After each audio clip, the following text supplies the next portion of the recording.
Big Nasty. Yeah, Big Nasty, Hall of Fame Tampa Bay Buccaneer fan, baby. This is Mike Allstott, Tampa Bay Buccaneers, and you're listening to the Cannon Fire Podcast. Cannon Fire Podcast, brother. You ain't listening, and you're missing out. Woo!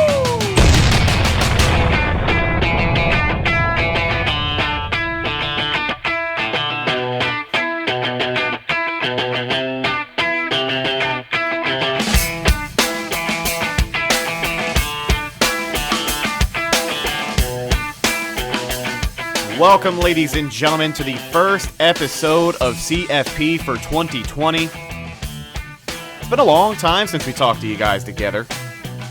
It's been way too long. The regular season is behind us. The Tampa Bay Buccaneers finished their year 7-9, missing the playoffs. We'll talk a little bit about that Atlanta game that we have to sit on for 8 months. And of course, we'll jump into some rumors and news going on around the organization right now. It's a pretty heavy time of year. You look at what's going on around the league. New head coaches being hired just this morning. Mike McCarthy, new head coach of the Dallas Cowboys. And there's a report going around that he stayed the night at Jerry Jones' house. I don't know if that's supposed to mean something more, but got to make sure you got your head coach, I guess.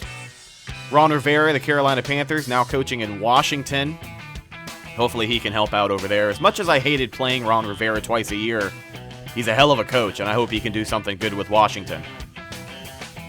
But welcome back to the show. Like I said, first episode of 2020, episode number 94. If you're new around here, I am your host, as always, Rhett Matthew. Joined alongside me, my good buddy and co-host, Mr. Bucs Football, Evan Wanish. Reunited once again. I had to do that one episode solo just because I was on location out of town, but we are finally back. Everything's back to normal. The production value is just as good as we would have hoped it'd be. How you doing, Evan? Doing pretty good. How was your Christmas/New Year? It was good, man. It was really, really good. Went up to Kingsport, Tennessee. Didn't see any snow, which kind of sucked. I was really hoping, the week of Christmas and New Year's I'd see a little bit of snow, but didn't end up happening. But the weather was really nice and chilly. And then New Year's Eve for my birthday, we went to downtown Gatlinburg, walked around, hit some bars, did some moonshine tasting. It really was a good time, and I was surrounded by some good family, so it was really good. How about yours? What'd you do? Anything cool? I mean, not really. It's a typical Christmas/New Year. Had fun, but it's nice being off of school because winter break. So yeah. But yeah, a happy late birthday. I texted you, but on the show, people might not know. So thanks, buddy. Yeah. So happy late birthday. Now 21, right? Absolutely, the big 21. Uh-oh. Yeah, right. Now I can actually go out and get myself into some trouble doing the same thing I've been doing for months. So before we jump into the show, of course, we have some rumors, some news to talk to you guys about. We'll talk a little bit about the Atlanta game from Week 17, but I want to make sure I get this out there before I forget. Anyone listening right now, I assume you're a fan of Buccaneer Podcast. If you have not listened to the episode of the Pewter Nation podcast with DeMar Dotson and Derek Fournier, hosted by Mark Cook, who both have been on the show in the past, by the way. DeMar Dotson hasn't. But DeMar Dotson hasn't. Maybe we'll get there soon, yeah. But every now and again, you get a real gem of Bucs podcasting. An hour that is just the best thing you've heard all year. And for me, this is that gem. The conversation between Mark Cook, Derek Fournier, who, of course, what the Buck, the OG of Bucs podcasting, and DeMar Dotson, they really laid everything out there. And it was just one of those podcasts that I don't want to say you don't expect to hear, because the guys at Pewter Report always put out quality content. But the discussions that were being had, the things talked about, DeMar Dotson talked about his personal opinion on Jameis and what the Bucs are going to do with him this offseason. They kind of talk about different head coaches, different tones of the Bucs throughout the year, and what makes this squad under Bruce Arians different. I highly recommend you go check that out if you haven't already. You can just check it out by searching Pewter Report, I believe, and it'll be the first thing that pops up. But do yourself a favor and listen to that if you have not already. Really is a good piece. Now, let's jump into some rumors and news. Now, we have a lot of things to talk about from the Atlanta game, but we also have 8 months to sit on them, so I'm not in a hurry to really get pissed off about that again.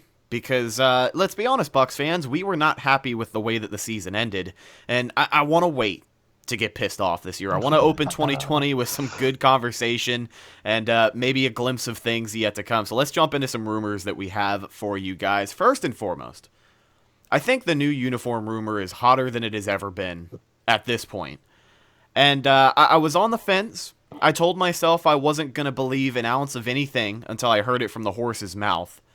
And we have yet to hear anything from one Buck place. No comment on the Bucs about, anything happening this offseason. But signs are pointing that direction. I mean, at the end of the year, in the NFL Buccaneers Pro Store in Raymond James, they had a markdown of all of our current jerseys, I believe 75% off. And it didn't even matter the player, because normally this time of year, you see Jameis Winston jerseys marked down 50% off. Remember 2 years in a row, you saw Vernon Hargrave's jerseys marked down. This was every single jersey in the store was 75% off. Now, is that a winter blowout sale? Sure. But every single jersey of that style in the store, and again, this could 75 seems a bit much. It does. It really does for like a big winter sale.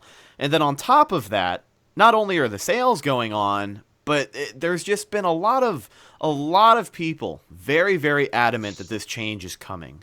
And there's a few sources reporting it that I don't entirely agree with. They've been wrong in the past, but there's also some people that I've talked to who I think are some trustworthy people who have mentioned that it's going to be happening. The Tampa Bay Times, our local newspaper, is behind it. They've been doing this thing all year. #FixTheBucsUnis. And then I'll give you guys a little bit of a scoop here. I've got a personal friend of mine who sent me a text message. And he says that his dad works in sports marketing, basically doing all the promotion thing. I don't know if it has to do with the graphic design end of things or putting together, the billboards, the pictures you see on game day, that type of stuff. But he told me that his dad has personally seen the new Buccaneers uniforms and, quote, likes them better than the ones they have now, and they're red. Now, again, this is just a personal friend of mine sending me a text message. He could be blowing smoke up my ass, but he really doesn't seem like the type of guy to do that. So I don't know, Evan. What do you think? Do you think the Buccaneers could be getting new uniforms sometime next spring? There's been rumors going around, right? Like, I know you sent me that information. I've received some information, but I just don't know. And I'm sort of in the same spot that you are, where until the team comes out and announces it, it's hard for me to believe, kinda.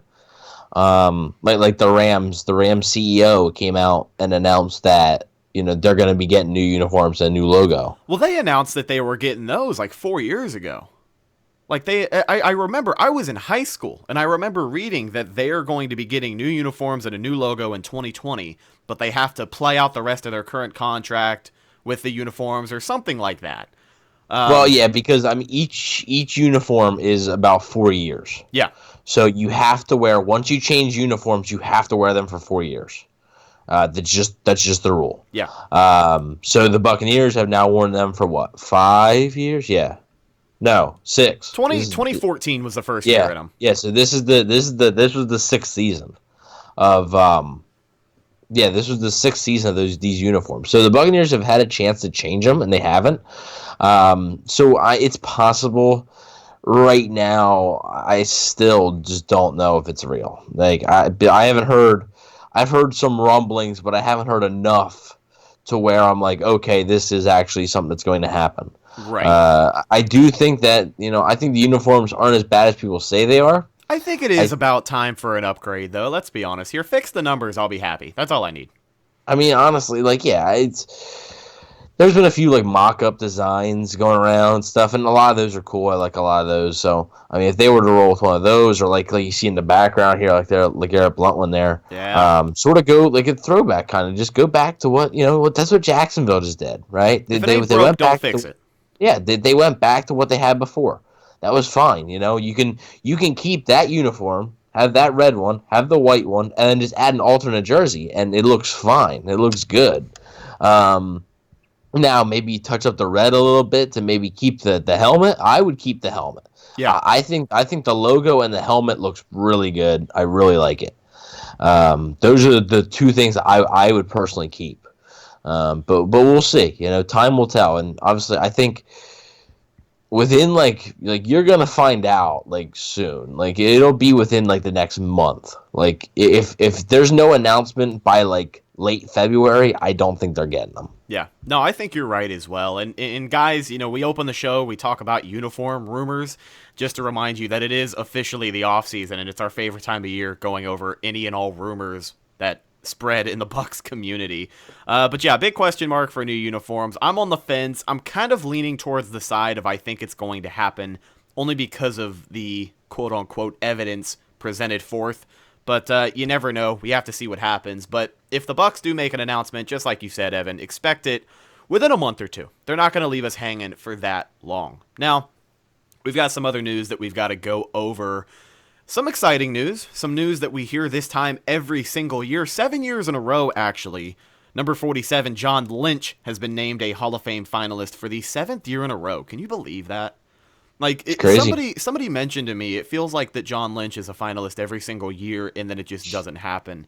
And I feel this year, I think it's going to happen, though. I really hope so because of the expanded class going in, but it is one of those things. I didn't realize it had been 7 years in a row. Like, isn't there a presentation process that has to be done to persuade the voters to get you into the Hall? Like, am I wrong here? Or isn't there some sort of presentation process that has to persuade someone, right?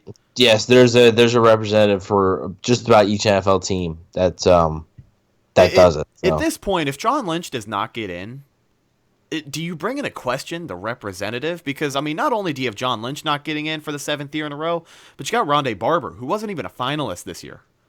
And but I mean, this is Rondé's This is Rondé's 2nd year or 3rd year. So I think 3rd year. I mean, it's not too bad. Simeon Rice still hasn't even got a sniff of it. So correct. Their representative, the Hall of Fame voter for Tampa, is Ira Kaufman. Is Ira the same guy who got Derek Brooks and Warren Sapp in? I'm pretty sure. He's been the guy for a long time. Okay. So yeah, he's been the guy. But yeah, there is a guy there for each NFL team trying to basically convince the committee and the people that vote people in the Hall that, hey, this guy should be in, this guy should be in. And Ira's gotten Lynch close a few times and starting to get Barber a little bit closer. Simeon Rice is kind of there, I guess. He's already got Brooks and Sapp in, so as well as Leroy Selman. I'm not sure if he got him in. I'm not sure if he's been around that long. But don't call him the Sage for nothing. That's true. But I mean, I just personally think Lynch is going to get in this year. Eventually, if you continue to be a finalist year after year after year, you're going to get in eventually. Right. And I just think it's probably just time. And especially, what I think kind of helps him in a weird way? I think it helps him that the 49ers are having success. That is true. And, a lot of people are crediting him with the 49ers success. So they can say, oh, here's another reason this guy belongs in the Hall of Fame. Especially not only is he a fantastic player, he was a fantastic football mind, Right. He's in a much bigger spotlight now than he was this time 4 years ago, 5 years ago. So I definitely get that angle. And I think you're right. I think this year is a really good year. I think the best year that he's going to have a chance to get in there. So let's hope that it can happen. You know what? Wouldn't that have been fun, though, to have John Lynch as a general manager?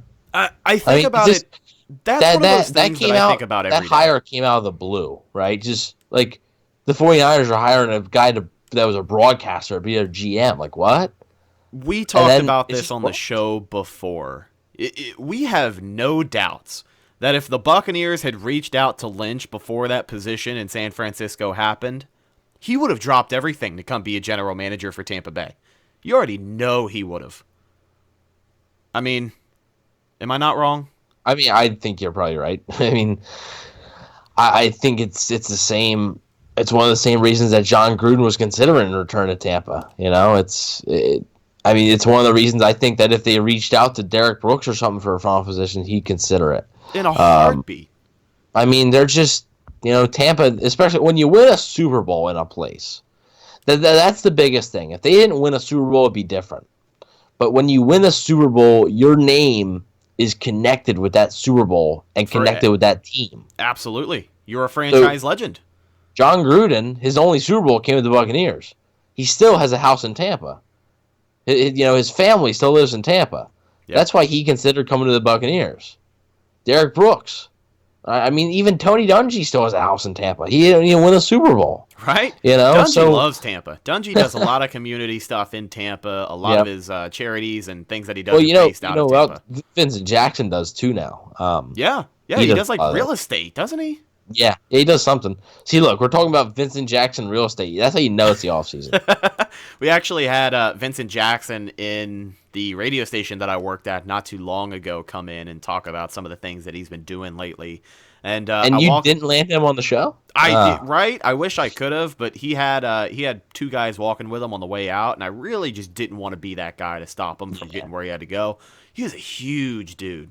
Like huge. He's 6'5". Yeah, he is monstrous. And I mean, he looks like he could suit up and play tomorrow. But yeah, there's a lot of Tampa Bay legends, a lot of Tampa Bay former players that not only stick around in Tampa Bay, but stay involved in the franchise. So for me, it's a no-brainer that if the Bucs had reached out to John Lynch about a general manager position back when he was looking for one, he would have stopped what he was doing. He would have came and he would have, I don't know, maybe done a better job than Jason Light so far, but I'm not super pissed at Jason Light anymore, so let's stop making comparisons and get into another bit of Tampa Bay Buccaneer news. It has to do with Bucs and award recognition. We talked about the Pro Bowl a little earlier this year, some Bucs getting snubbed for the Pro Bowl like Levante David. At the end of the day, the Pro Bowl doesn't really matter. It doesn't. But right now we're looking at AP All-Pro recognition. And there were two Buccaneers players that I think were snubbed out of a first-team AP All-Pro. Now, they got the second-team nod. Both of those guys being Chris Godwin and Shaq Barrett. But for me, and the decision to choose TJ Watt as an edge rusher over Shaq Barrett. Two different positions. Let me show you the stats, okay? Let's break down the stats. You guys already know Shaq Barrett. He did incredible things this season. His season statistics: 19.5 sacks, franchise record, 58 tackles, 37 quarterback hits, 19 tackles for loss, 6 forced fumbles, and 1 interception. Let's take a look at TJ Watt. Different position. 14.5 sacks, 55 tackles, 36 QB hits, 14 tackles for loss, 8 forced fumbles, and 2 interceptions. Sure, if you want to look at him causing 3 more turnovers than Shaq Barrett, you can look at that all day. But do not sit here and tell me that he is a better edge rusher than Shaq Barrett. And, I mean, honestly, at this point, the way that Tampa has been disrespected when it comes to the awards and the popularity contest style of things, I already know that Shaq Barrett is not going to win Defensive Player of the Year. Well, he's not even going to be a finalist. And isn't that a damn shame? What else did he have to do? Like, honestly. I guess he had to break Michael Strahan's record of 22 sacks or whatever. I don't know. To even be top 3, right? Like, the bias here is unbelievable. If we're going to have a popularity contest, save it for the Pro Bowl. AP All-Pro, these are things... That's a real honor, yeah. These are things that matter. And, I mean, let's talk about Levante David not even getting on that list whatsoever either. Because he was snubbed for the Pro Bowl, but just like we said, who gives a damn? The Pro Bowl doesn't matter. But these matter. These determine who gets a gold jacket at the end of their career. And for Chris Godwin and Shaq Barrett, who both had the best seasons of their career, to not even be mentioned until the second team and have players who were not better placed over them, it's a lot of BS. We've said it time and time again here on the show, and I'm tired of talking about it, man. Evan, what are your thoughts? I mean, they snubbed Levante David and Shaq Barrett with the same player. Right, yeah. They put TJ Watt in as a pass rusher at 2 different and also positions. as a linebacker. So, yeah, I don't know. It's yeah, you're right. I mean, it's a shame, right? It really is. If Chandler Jones is in the top 3 for Defensive Player of the Year, but Shaq Barrett isn't, that's just clear that's just complete disrespect. And, I know you could say, and you might have a point, Shaq Barrett might be a one-year wonder. Doesn't matter. Like, that does not matter. Right, it doesn't take away the statistics that are there. It was this year. You're talking about a one-year wonder, sure, but his best year was this year. And those are the numbers he put up. The rest of his career shouldn't matter when you're basing it on this year. Right. So that does not matter. If you're going to make that claim, that literally means nothing. So if Chandler Jones is in the top 3 and Shaquille Barrett is not, that's just ridiculous. Right. That is literally ridiculous. Yeah. I don't know what it is, man. And it's not even us being biased. People can look at it and say, oh, these are Bucs fans whining about the Bucs not being here, this and that. He's a sack leader. But, right, the stats don't lie. Numbers. I think they said this is like the first time that the sack leader hasn't been a first-team All-Pro since like 2010 or something. Something like that. No, it is 2010. You're not wrong. It's just, it's unbelievable. And I don't know what the Bucs have to do. I really don't, but the recognition has got to come soon enough. And unfortunately this year, I just don't think it's going to happen. If I had to guess Defensive Player of the Year, I think it'll be Stephon Gilmore. I think they'll give it to him. Devontae Parker torched him that last game of the year. I think he lost it there. Yeah, you think so? I have a funny feeling it's going to be Chandler Jones. You might be right. Now, as we brought up before, it is the offseason, so we do have some hot topics to talk about regarding the offseason. Let's get into it. First off, the question that everyone wants to know. How do you handle Jameis Winston? Let's look at the Atlanta game that he had. Final play of the game. Overtime drive. Final play of the season. Final play of the season. Overtime drive on offense.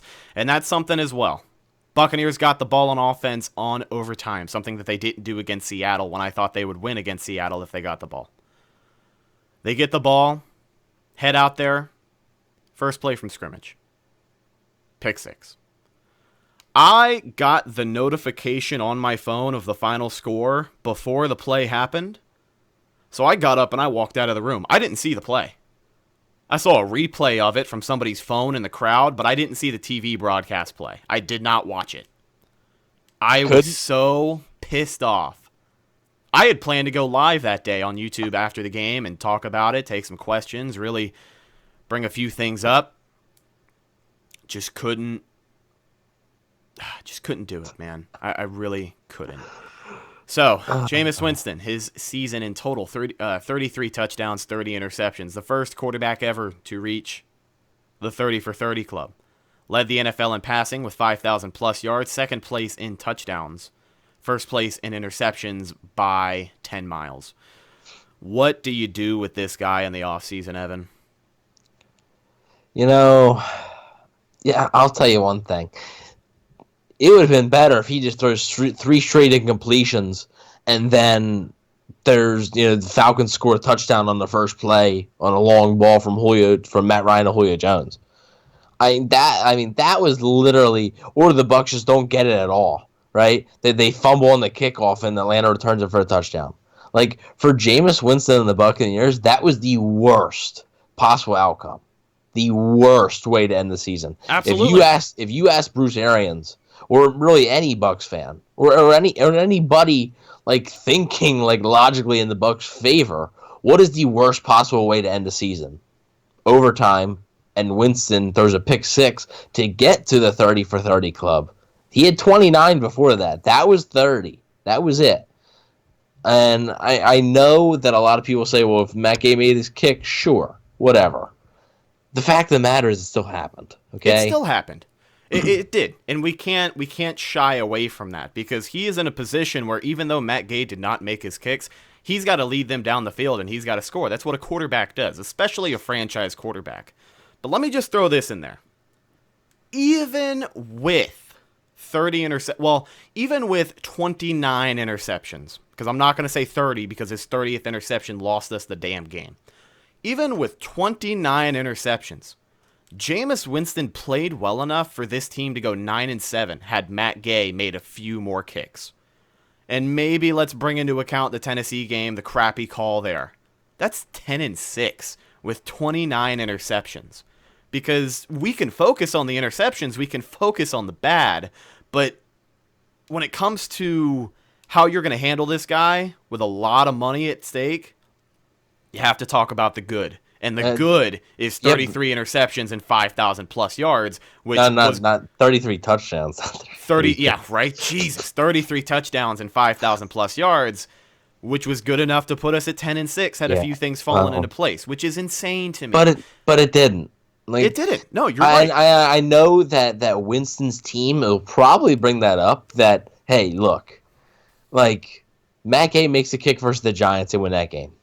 If Matt Gay makes one kick versus the Falcons, they win that game. If there isn't a blown call in Tennessee, they might win that game. The Tennessee one's the one I'm still iffy on, just because there was 3 minutes left when that would have happened. There was. But anyways, like the two definitely like 9-7, right? If Matt Gay makes the kick, 9-7, that's definite. So that's what Winston's team's going to bring up. But what the Bucs are going to bring up is basically like, look, you single-handedly basically lost the Texans game for us. You single-handedly really put us in a hole versus Carolina the second time in London, throwing a pick on the first play of the game. Right. You threw that was 5 interceptions you threw. Like, that can't happen. New Orleans, you threw 4. I mean, how many? And also, they're going to bring up first drive interceptions. It's, you're putting the team already in a tough spot because, they have the freaking ball. Like, and that's something about this team as well that I kind of wanted to mention. Is the way that this team is built. They are built to accommodate for Jameis Winston's mistakes. And we've kind of talked about that. You have a defense now that can go out there and cover his ass. Something that when we bring up Brett Favre, that was the biggest comparison. He had a defense who can bail him out. It looks like second half of the season, Jameis Winston has that now. And, I mean, with the opportunities that he's been given, the bad games that he had, which you brought up, to be fair, he has had some god-awful football games. He's done a lot of good, a lot of bad. But I'm also looking at one more thing. And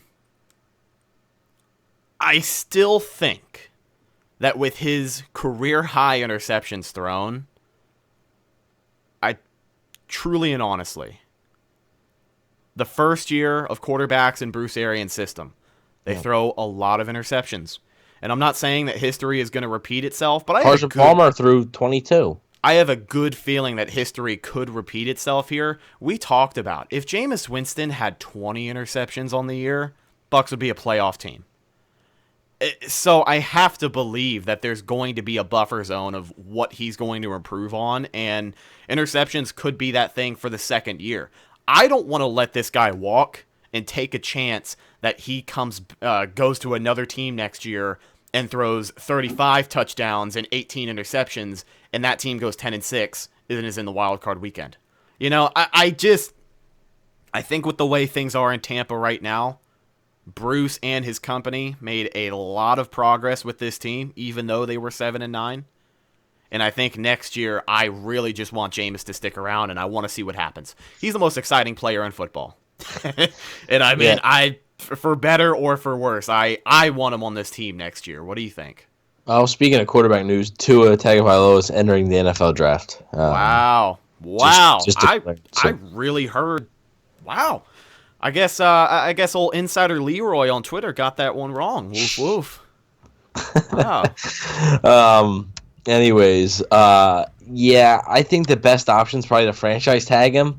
Winston is probably not going to like that too much. Not sure why, because... When has any NFL player liked a franchise tag? Sure, but I don't know. In this case, like, why? Like, it's just it's a one-year deal. You're getting paid more. The franchise tag is going to be about $27 million. You made about $20 million last year. So you're getting $7 million more. And plus, if you play well, you have the option to make $35 million. Like, if you go out there on the franchise tag and throw 35 touchdowns and 14 interceptions, this team goes 11-5. Guess what? You're getting a long-term deal. Right. Like, you just are. But I understand also where he's coming from, to where, might want the long-term security of not just a 1-year deal again. Doesn't show much faith, whatever. To me, what have you done to earn their faith? Like, what has he done? Yeah, he's thrown a lot of touchdowns, but he's thrown a lot of interceptions. How can you, if you listen to the Pewter Nation podcast, we're just going to keep plugging them guys. So they said in their post-game press conference that Scott Reynolds and Mark Cook looked at each other and said, "Here comes the pick six." And I tweeted out, I said, here people better be holding their breath for that turnover to come. At the start of overtime, I said I knew what was going to happen. I think I think everyone knew. I think there was a point. Did you think that was a possibility? I knew 100%. I said going into the game, I told my stepmom of all people, I said Jameis is going to throw for 3 touchdowns a day, and he's going to throw 2 interceptions. He had 1 interception during the game. And for the rest of the game, I was like, when's this second interception going to happen? I knew the second interception. I said, it's going to happen, but when is it going to happen? And then overtime started. I got the notification on my phone, and I knew right then and there it had happened. So I got up and I walked away. So, okay. So, like, you can't do that. Like, you having that thought in your head, that can't happen. Right, right. As a quarterback, it goes back to faith. You should not be expecting. Oh, well, here comes the pick six. That should not happen. So yeah, like Winston has not earned the Bucs' trust yet, and like, how can you say he has? Like, if you say he has, you are just a Jameis Winston defender to no end, right? Jameis Winston deserves to be back next year, probably. But he doesn't deserve a long-term deal that is complete with guaranteed money and all that stuff. No, he doesn't. Until this guy can limit his turnovers. Like, I mean, his previous career high was 18, right? If he throws, like we've said, if he throws 18, the Bucs might be in the playoffs right now. Right. Like, just limit them by a little bit. 18 is a lot of interceptions. But if you just limit them by a little bit, that's all you're asking for. Yeah. Jameis Just don't throw Winston, 30. Jameis is the type of quarterback, we've said it here countless times, he's the type of guy who, it's unfair to expect him to throw less than 15 in a year. That's just the type of guy that especially he is. In this offense now. Especially in this offense, and the playmaker ability that he has, he's going to make a lot of risky throws, a lot of 50-50 throws. like the Brashad Perryman touchdown. Oh, man, he just chucked it up there. I wasn't expecting anybody to come down. It was a good ball, I'll give him that. Because it was either Perryman was getting it or it was incomplete. So. Right, yeah. Perryman, by the way, let's give him some props for the second half of the season that he had. Dude, he really came around and he stepped up as a number 1 receiver when we needed him the most. And I got nothing but good things to say about that guy. I really, really don't. Like, I wanted him gone. I don't know if you wanted him gone. I know 99% of people listening to this show wanted him gone, but he showed up, stepped up, proved his worth. And did more than enough to help the Bucs win a few football games. So I'm proud of number 19. But everything we talked about with Jameis, I'm sure that'll all be discussed at whatever meetings they have in the future to determine his future here in Tampa Bay. I still have a gut feeling that he sticks around, whether it is being paid or on a franchise tag. I think the franchise tag is the most realistic option to go. People talk about Shaq possibly being a 1-year wonder, but I don't know, man. 19.5 sacks. Sure, yeah. Teams are going to double team the hell out of him next year, but I still think he can find a way to be productive and be a 10-plus sack pass rusher. Well, here's the thing. So the appeal with tagging Shaquille Barrett is, one, can you see if he can do it again? Because he could be a 1-year wonder, right? Yeah. This guy signed a 1-year, $4 million deal and all of a sudden just had this monster year. Do you really want to give him, $18 million a year for 4 years with a lot of guaranteed money? The franchise tag, since Shaquille Barrett is listed as a linebacker, the franchise tag for a linebacker is like $16 million. Yeah, it's a little lower than it would be for like an edge rusher defensive end. If he was listed as an edge rusher, pass rusher, the defensive end, it's close to like 20, I think. Yeah. So they could be saving a good bit of money, but that would also mean that you have to sign Winston to a long-term deal. So one of those guys I think is going to get the tag. One of them. I don't know which one, but one of them is. We got to figure that out. It's likely Winston, but yeah. I mean, and now you're seeing a thing of Winston's thumb in a full cast, and now Jameis's team can use that as, hey, he played with a broken thumb. Like, this is going to be a brutal offseason for Jason Light. Like, I probably after, like, the signing period, like, the re-signing period and stuff, it'll probably be a little bit less stressful. But him trying to re-sign all these guys and the negotiations that are going to go on, do not want to be that guy this offseason. Yeah, I'm thankful that we're not the ones making that decision. But of course, we have to see how things play out as the offseason continues to roll. We'll see what ends up happening, because I'm sure we'll have an answer here sooner rather than later. Now, let's go into some more offseason topics. We talked a lot about Jameis. We brought up the defense and Shaq Barrett. I kind of want to stay on that topic for this next point. Bruce Arians came out and said he wants to do everything he can to keep this defense together. There's a lot of free agents on this defense that you would have to keep together. The first and foremost highlight is, of course, Shaq Barrett. He's going to be bringing in big money. Following him, Jason Pierre-Paul, and Ndamukong Suh, Carl Nassib, and I believe a couple of other guys. So with all of that being said, and all the pieces that are there on this defense, much improved over last year, who's your odd man out? If you had to pick one of those guys to not re-sign for whatever reason, and the two names that I have floating around in my head are more of a comparison, but I'm thinking either JPP or Carl Nassib. I lean towards Carl Nassib, only because you look at what Jason Pierre-Paul did. The guy had a broken freaking neck, came in half a season, and almost had 10 sacks. I mean, that's just unhuman.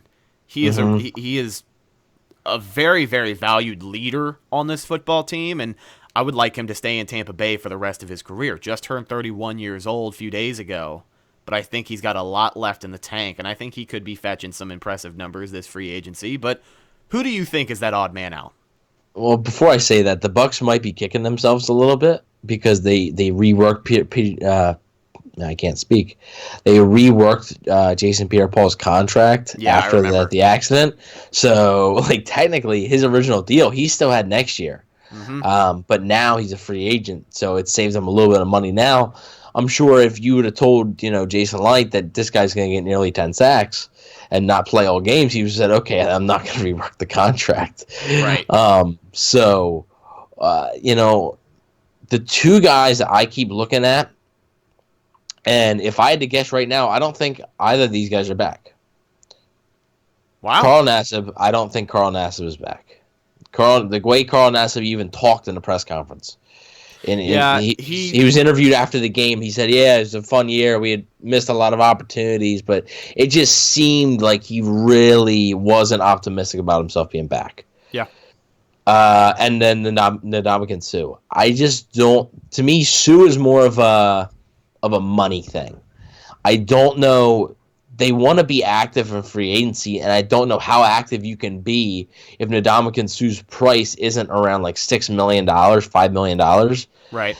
Which I don't think it's going to be. I think it's going to be around $8, maybe $9 million again. And I just don't think you can give that money to him. Yeah. The Bucs obviously haven't seen much of him, but the Bucs drafted Anthony Nelson to be Carl Nassib's replacement. And Ndamukong is a deep D-line class. So they can get somebody in the first round, they get somebody in the second round. They can get somebody to replace Ndamukong Suh. They can. So there's an appeal there that if Suh wants $9 million, they're going to let him go. I think Shaq Barrett, if I had to guess, of the four defensive linemen, Shaq Barrett and Jason Pierre-Paul are staying.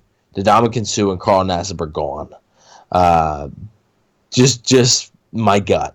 Just my gut. And I would say the one, if I had to choose one, though, I'd say the least likely to be back is Carl Nassib. Like I said, they drafted Anthony Nelson. He was groomed to be like his replacement. Carl Nassib's price is probably going to be around $7.5-8 million.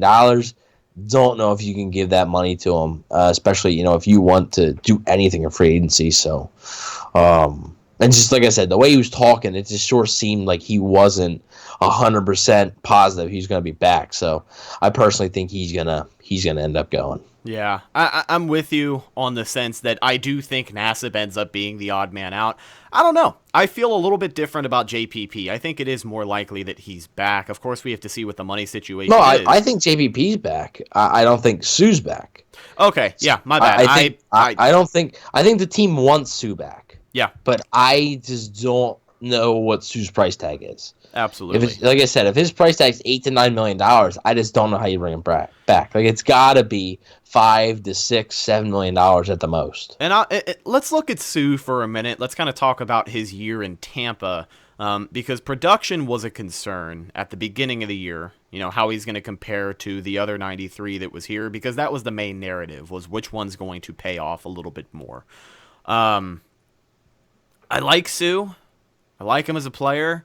But damn it, if he didn't loaf more than any other defensive lineman I saw this year, like as he did have some plays. Let's not sit here and ignore the Ndamukong. I mean, he was a big reason they were the number one rush defense in the NFL. Yeah, big he reason. was. But his double team win rate was not what it should have been for $13 million.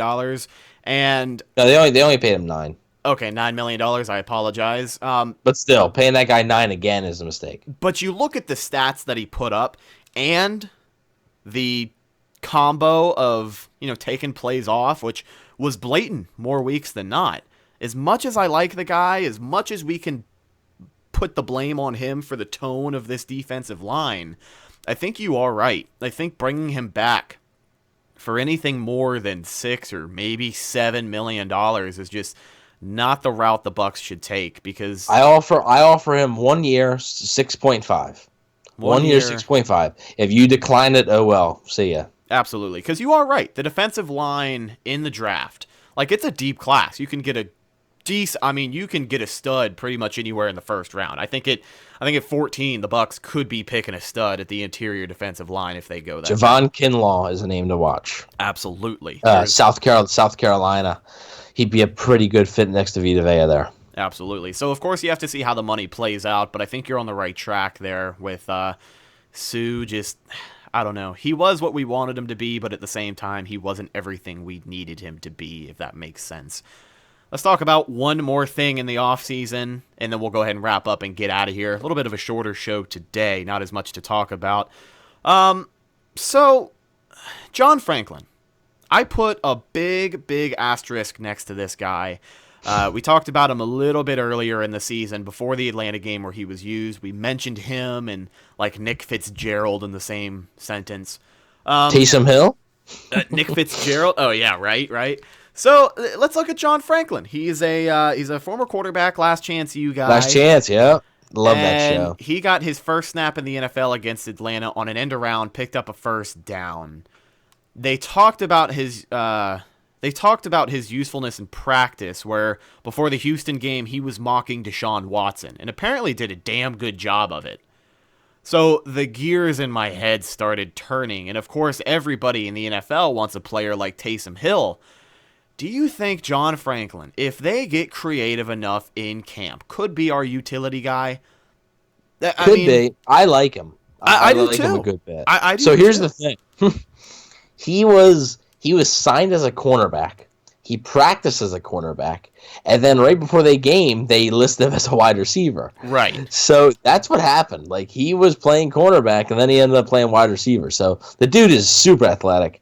Obviously, we know he can play quarterback. If you watch Last Chance U, you know the type of guy he is. Hard worker. He actually transferred. He got out of Florida State. I think because Jameis Winston was there. He didn't really feel like he was going to be able to start. I think something like that. So it's actually came around pretty good. So, but yeah, let's hope it's no unspoken beef this time next year. So I would bring him back, sure. Like, it can't hurt to have that guy in training camp and just see what you got, because Taysom Hill's 29 years old. He was nobody, and then the right coach got him and turned him into something. So I think that Bruce Arians is sort of looking for that type of guy. They signed Nick Fitzgerald. Unfortunately, he got hurt, and he never really got any more shots. maybe John Franklin can be that guy, and I hope he can, because like I said, I like him. I do, and it's a little bit biased maybe because I really like the show. But I feel like he can be just that guy. If you run that play once a game or once every 2 games, the end, that little read option play with Winston out wide and it gains a first down, do it. It gives the defense another look. Absolutely. I would definitely bring him back and just see what he can do in training camp and a preseason game. And that's exactly what preseason and training camp is all about, is really getting creative with your play calling. And I mean, if you know you're going to retain and bring him back, you've got a whole offseason before camp to really just sit there and draw up some plays that can get this guy involved in a capacity where if he can make a play, it'll be a pretty impressive play. So it'd be really cool to have that. Just an idea that was floating around, maybe something to keep an eye on come training camp. We'll see if they run any interesting plays like that.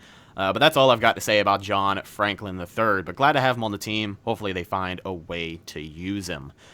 Now, that's just about going to do it for this episode of the Cannon Fire Podcast, our first episode of 2020. Thank you so much for listening throughout the past year and throughout the last season.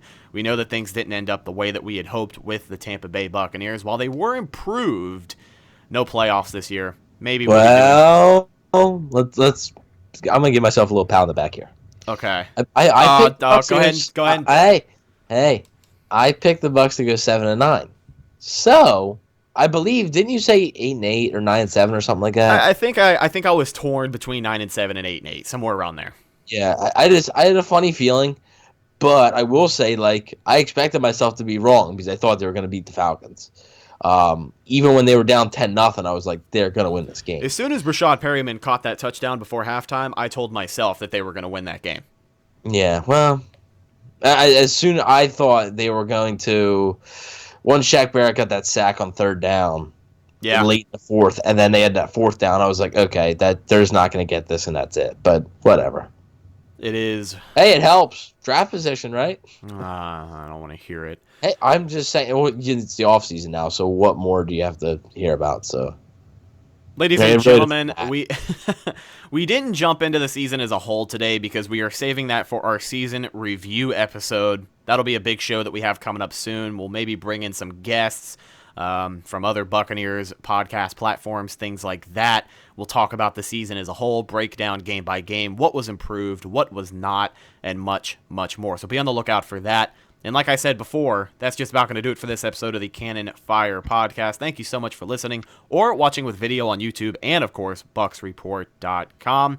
You can follow the show on social media. We are on Instagram, Facebook, and Twitter.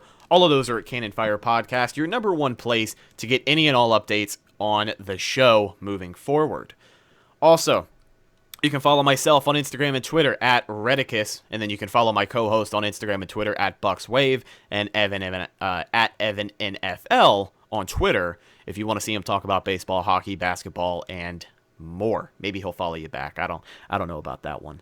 Before we go, got to give a quick shout out to our friends at Pinecrest Printing and Signs. We've been plugging them all season. We're going to keep doing it throughout 2020. They are the best in the business at making sure your business has the best image it possibly can.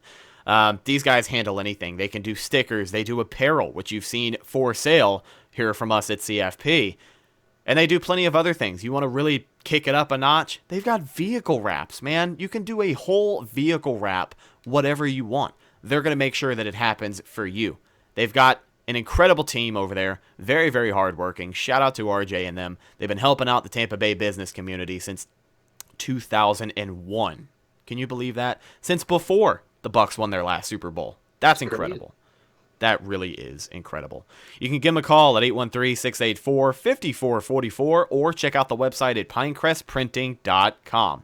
I am Rhett Matthew, signing off for Evan Wanish, and as always, go Bucs.